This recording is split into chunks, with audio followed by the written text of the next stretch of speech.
Hello members of the media. Ekyo kyewuunyisa kubanga constitution y'emu efuula omuntu member era emuwa amakubo g'asobola okuyitamu okukola kyeyandiyagadde kyonna okukola.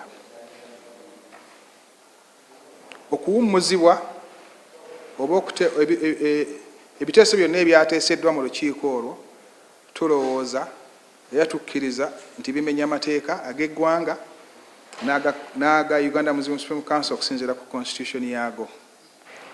Era tubakakasa nti tewali nkyukakyuka yonna yabaddewo mu Uganda Moselem Supreme Council. His Eminence mufti w'eggwanga Dr. Sheikh Ssembambo Mubajje waali atudde entende era akakkalabya emirimu gye nga tewali kutaataanyizibwa kwonna.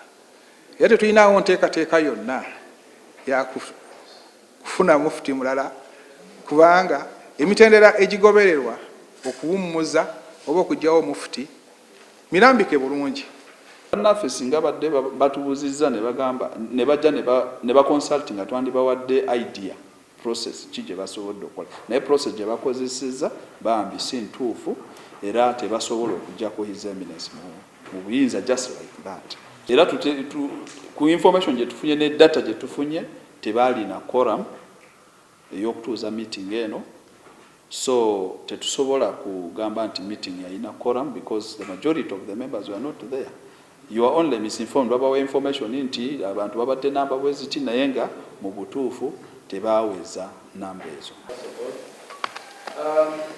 We saw that the person who has been